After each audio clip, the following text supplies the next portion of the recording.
Thanks to this man. Yes, finally, I'd like to introduce someone who's a teacher, a coach, 24-year veteran of the National Guard, 10-year member of the United States Congress, and Minnesota's 41st governor, Tim Walz. I would like to invite you to the stage alongside Jonathan Judd, the first black judge for the 7th Judicial District to administer the oath of office. Governor.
Repeat after me. I, Tim Walz, I, Tim Walz, do solemnly swear or affirm do solemnly swear or affirm that I will support the Constitution of the United States that I will support the Constitution of the United States and the Constitution of the State of Minnesota, and the Constitution of the State of Minnesota, and that I will discharge faithfully and that I will discharge faithfully the duties of the office of governor the duties of the office of governor to the best of my judgment and ability. to the best of my judgment and ability. So help me God. So help me God. Congratulations, Governor. Thank you.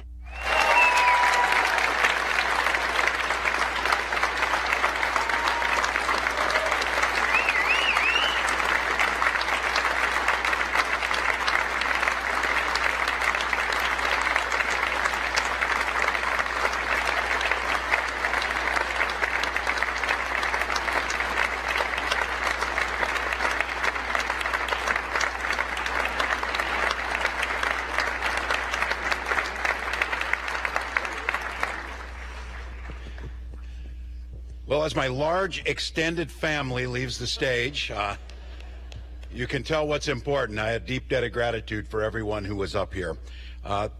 Thank each and every one of you. Being a couple decade-long teacher, I can see that 8th period stare if you've been sitting here all this time. So I want to say how grateful I am, and a thank you to all Minnesotans. It's an honor of my life to be your governor. And I'm humbled to have the opportunity to do this again for 4 more years. I'll do my very best to serve you well. As you've heard all of the constitutional officers say, at this occasion 4 years ago, when we took the office, we didn't know the extraordinary challenges, the unprecedented things that would befall the state.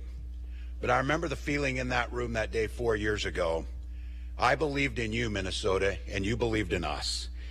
And from that, we not only weathered those historic challenges, we've come out stronger and more committed to a future that includes all of us than ever before. We have a historic opportunity. Let me thank Judge Jonathan Judd. A special thank you to Mark Rosen. And Mark, let me, on behalf of nearly 6 million Minnesotans, congratulate you and Karin on your recent engagement. We're excited for you. So, you know you're famous when you're like Minnesota's sweethearts and they have the story in the paper and they're telling it. So we are grateful. A special thank you to all who've taken part in this ceremony. This is not in my speech, but as you sit here and you think about living in the moment and being present, I hope Minnesotans and all of you that are here and are listening saw yourself reflected on the people in this stage, the sense of who we are as a state, the sense that you belong here. When you hear inclusion, and it sometimes gets thrown around, it's very simple. It's a very simple thing. It's being embodied right in front of you today. I'll take a point of personal privilege that during the pandemic, the team of Nick and Patty, who are ASL interpreters, kept Minnesotans informed, kept Minnesotans included, kept...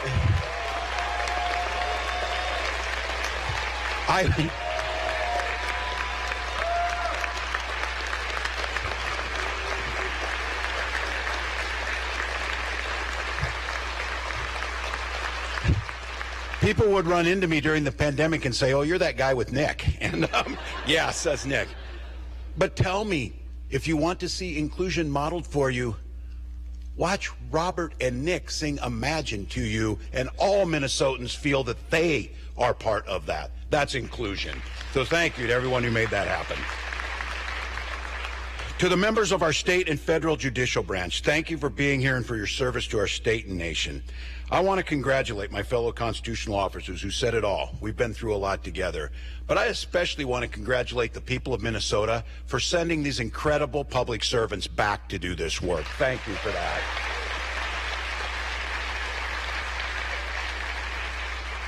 Again, it can never say it enough. To the cabinet members who serve, you've watched this. They've been thrust into the public light.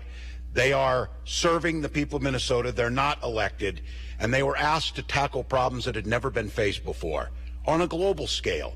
And they did it with great dignity and with great passion and with great success. So to my cabinet and to the staff, on behalf of myself and a grateful state, thank you for your service to Minnesota.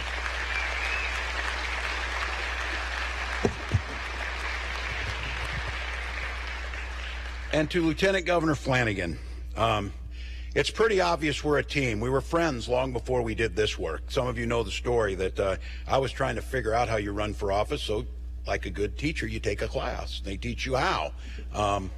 My teacher was Peggy Flanagan. That worked out pretty good. It's for her guidance, her courage, and her friendship. She's truly a role model for everyone across the state, myself included. Thank you. And just like all Minnesotans going about over these last terrible, difficult years, personal tragedy beset them. And as you heard, the Lieutenant Governor lost a beloved older brother and lost both her parents. I know they're all proud of you this day, too, Lieutenant Governor Flanagan, as the state is. So our hearts are with you. This will not surprise anyone of Busy. Our senior Senator Amy Klobuchar was here because, of course, she's everywhere. And but I believe she had to go back to D.C. I just want to make sure I express this, how incredibly grateful I am for the partnership and friendship that Senator Klobuchar has given to our administration. Somewhere out here, former Governor Jesse Ventura is here. Governor, Governor, I have enjoyed getting to know you, and I appreciate your independent and very candid advice on part of this. Only a former governor and only Jesse Ventura can give that, and the state of Minnesota has benefited from that advice. Thank you, Governor.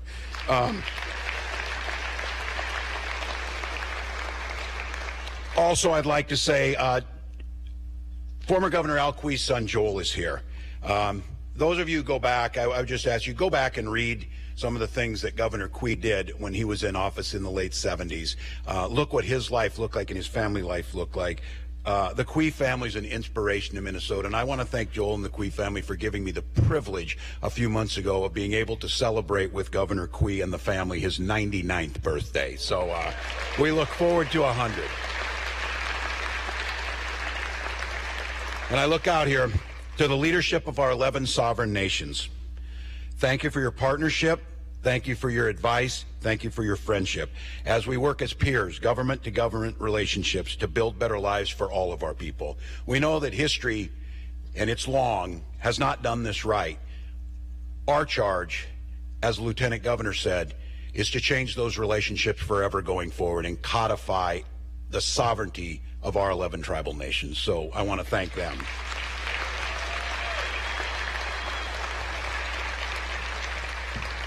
And legislators, thank you for dragging yourselves here to this. And congratulations on your election. We know we've got bold agenda and a lot of work to do, and I'm grateful. But I want to take a moment, a special thank you to Speaker of the House, Melissa Hortman.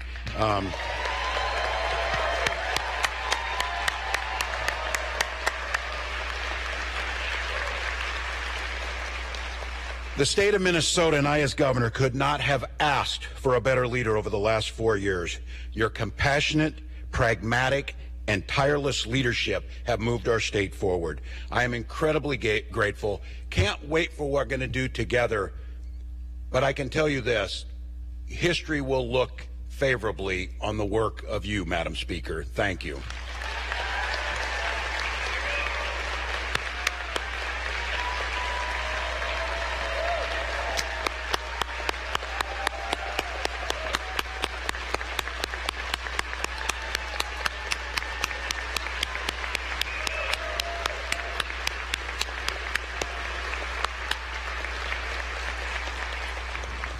Hardest job in the states. You know, the herding cats? Well, herd Democratic cats. So well done. Well done. And to new incoming Majority Leader Dietzig, congratulations on your election. I am incredibly eager to partner with you in the years to come. Congratulations to you.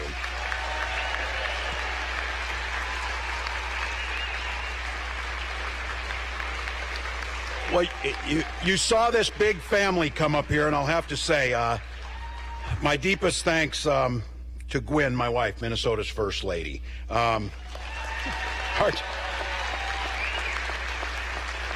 We have stories, I can tell you. Our journey started in our commitment to service, probably shouldn't surprise anyone. Our shared values and vision of a world that we wanted to create, not just for our children and our nieces and nephews, but for all children. I'm grateful for your sage advice, your acumen, your proofreading, your never-ending attention to detail. You wrote that line too. That's good. So no, I'm kidding. I'm kidding. Gwen, thank you for sharing your incredible family. Val and Lynn, your sisters and my brother-in-laws, I cannot tell you, and I don't know how they go through it. Just imagine the number of times their coworkers don't know who they're related to and have to hear those conversations. So I want to thank you all for that.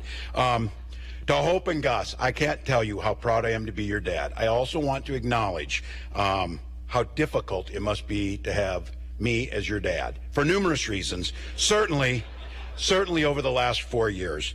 But I can't tell you, watching your maturity, your intellect, your compassion, your generosity, and above all else, your humor.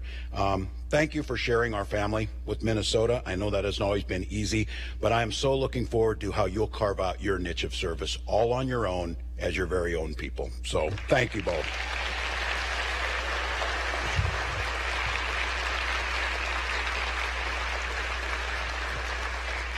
And of course, I'm still incredibly blessed, and I think about it daily. My mom is still here, and she's right here today with me, my mom, Darlene. Yay. We lived in a small town, as many of you know, about 400 people or so. And when my dad died, I watched my mom work tirelessly to hold our family together. My dad was a Korean War veteran. He was an educator, and he was about a 4-pack a day smoker who died of lung cancer when I was a teenager and my little brother was 8. I watched as my mom struggled enormously to pay outstanding medical bills and keep the family together. We got by on Social Security survivor benefits and my mom's job working as an aide in a nursing home. Mom, your hard work and courage was a powerful example for me in my life, and I thank you for that.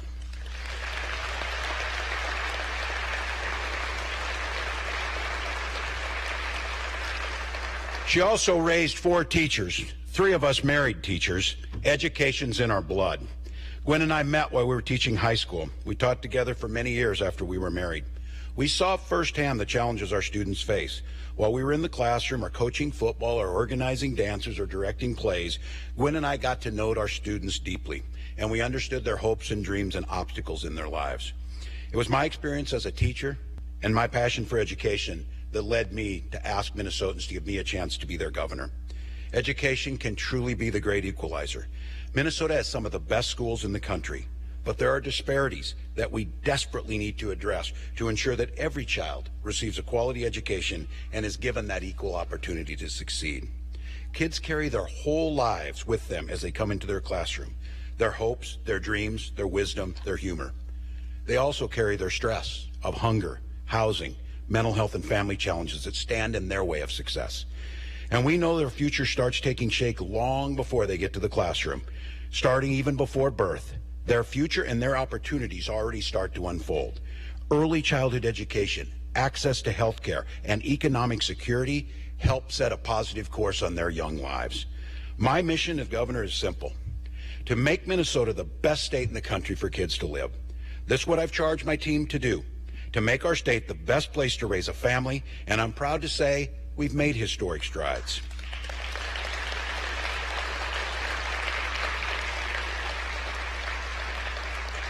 Over the past 4 years, in a bipartisan manner, we've made significant investments in health, health care, early education, and K-12 schools. We formed public-private partnerships to address housing and homelessness. We've partnered with our healthcare systems and philanthropic community to respond to the COVID-19 pandemic and to improve mental health care. We've bridged the urban-rural divide to rebuild critical infrastructure that benefits all Minnesotans in all corners of the state. We've championed child care and early learning programs. We've lowered the cost of insulin and prescription drugs, and we've cut taxes for small businesses and the middle class. We were recently ranked among the very top states on overall well-being, and we've achieved the lowest unemployment rate of any state in the history of our country.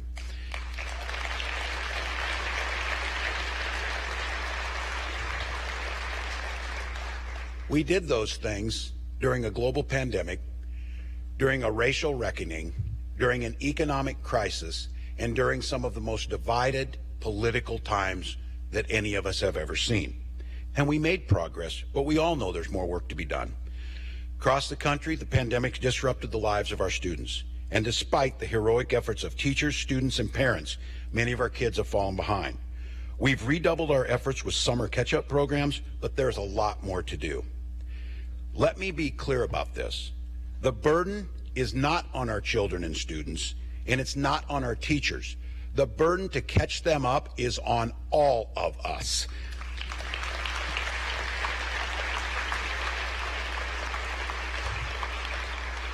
And we will do it. During this next coming legislative session, we will make the largest investment in public education in our state's history.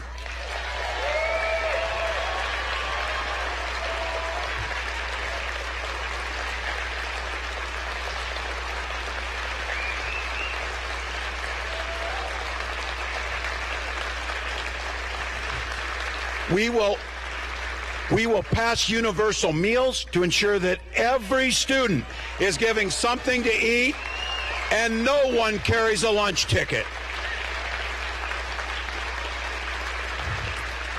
We will fund special education to make sure when we say every child, we mean every child has the resources to succeed.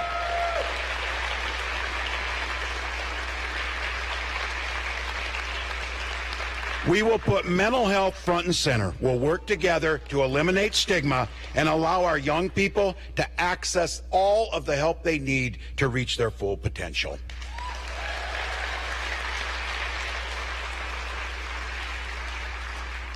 And just so all of you are wondering, sometimes you give these up here and you're kind of wondering and saying, well, you know, I don't know if the legislature or whatever.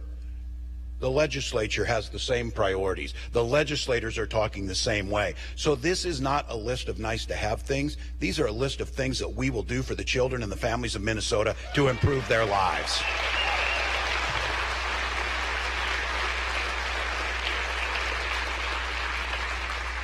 We will fund programs to recruit and train the next generations of teachers, so a diverse generation of students has an equally diverse generation of teachers.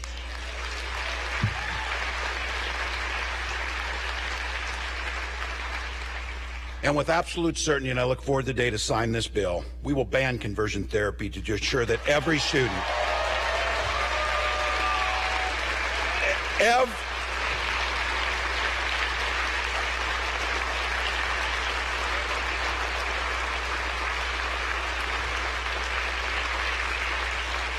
to our LGBTQ plus students, you are beautiful and perfect just the way you are.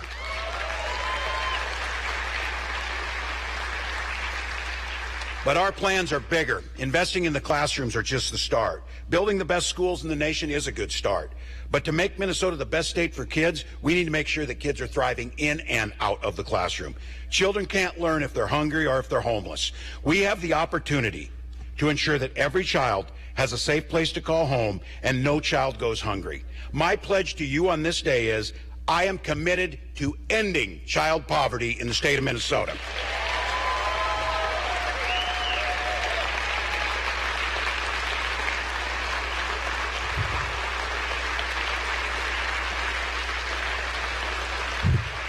In the coming weeks, we will announce a bold new proposal to lift up our children, our youth, and our families in Minnesota and put them at the very center of the state budget.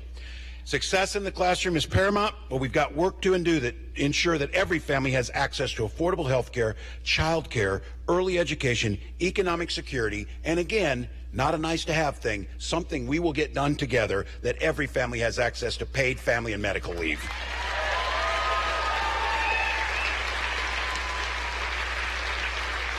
When we invest in our children, when we invest in our families, we are investing in the future. So when you hear about where is Minnesota going to go, where is the workforce going to come from, where are the entrepreneurs going to come from, where are the nurses, where are the teachers going to come from, we are going to create a state that makes sure that no child gets left out of that dream and no child is left off the tools to get that done. So the critical resources that shape these lives will shape generations to come. I want to make sure that families continue to move here and that all families have the opportunity to succeed. I want it when people hear about Minnesota.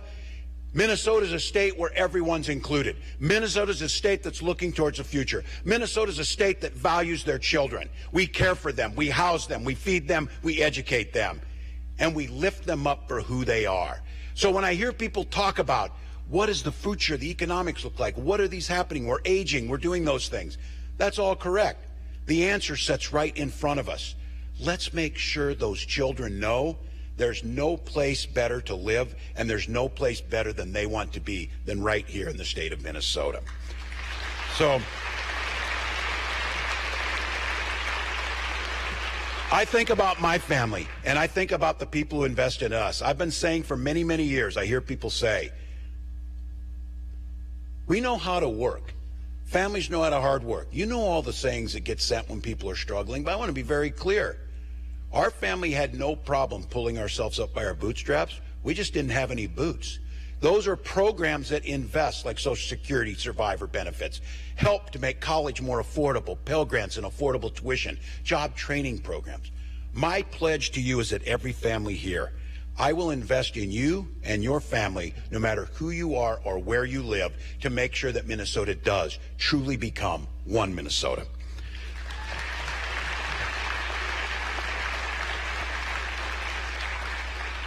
We'll continue to lower health care costs, prescription drug costs, make sure, as I said with my mom and dad, and let's give workers an opportunity in this tough climate right now. I know that there's going to be some things we're going to have to work out at the legislature, but let's send a little money back in the form of a check to families so they can have a little spending money if we can. I'd like to try and do that. Let's grow our workforce. Let's attract folks here. Let's make sure that we are a destination place for teachers, for nurses, for small business owners, for entrepreneurs. Let's make sure this is the place when they talk about where can you feel included and where can you thrive. Minnesota needs to be the first thing they say. Let's do it by being bold. Let's invest in clean energy jobs, grow our economy, manufacturing solar panels and the infrastructure necessary for to support electric vehicles right here. And I'm not talking about any jobs. I'm talking about making sure we protect the right to collectively bargain so that highly skilled union jobs are the ones that we work on.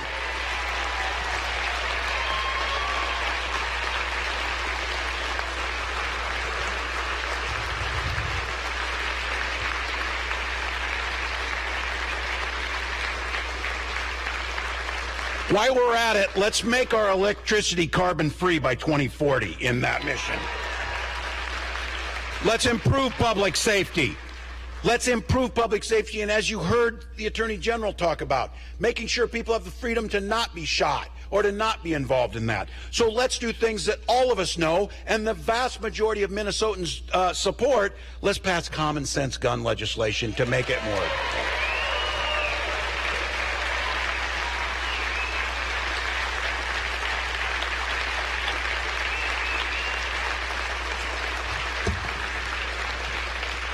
And we can make sure that prosperity extends across the state. Let's make sure communities all across Minnesota have equal access to health care, to child care, to high-speed internet and educational opportunities. And let's go ahead and finish the work. And I want to point out and thank the Commissioner of Veterans Affairs, Larry Herkey. Minnesota is on track to become the 4th state to eliminate veterans homelessness. We are down to those last ones. Let's just finish the job.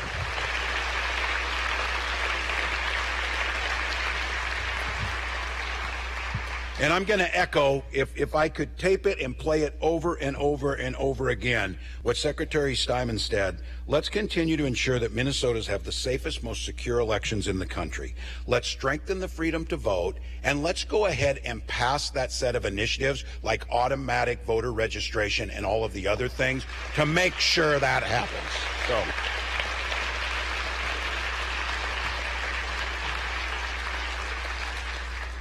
And we're told and we know the states are going to be the forefront of some of the biggest decisions in people's lives.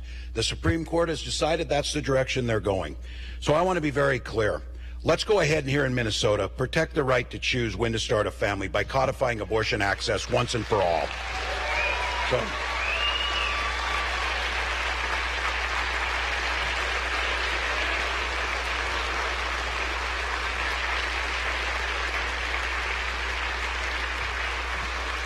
Whether it's inside or outside that classroom, let's make sure that every one of those families has the chance to succeed. Now is the time to be bold, to build that bright future for Minnesotans, and now is the time to deliver. We can lead the nation in ending child poverty, making sure that every child receives that world-class education, and in doing so, we'll continue to make sure that Minnesota is the best place to raise a family. I have a positive vision for the future of this state, and it's rooted in my belief that we're all in this together. I still believe more than ever that we're one Minnesota. And I want to be clear. That doesn't mean that we're all the same, that we all agree, but it means we can work across lines of differences to do what's right and to do what's fair to make our state better for every single one of our people. As I look across this room, I see a lot of newly elected leaders. I believe almost a third of the legislature is going to be first time. Promising faces of our new majorities in the House and Senate, I'm feeling pretty optimistic. I'm looking at a state legislature on both sides of the aisle, though, that looks more like the people of Minnesota than at any time in our history. That gives me hope. It inspires me, and I look forward to working with everyone, Republican and Democrats alike. I will work with them to get things done. Minnesotans spoke clearly in this last election, and they expect all of us to do just that, get things done. The era of gridlock in St. Paul is over.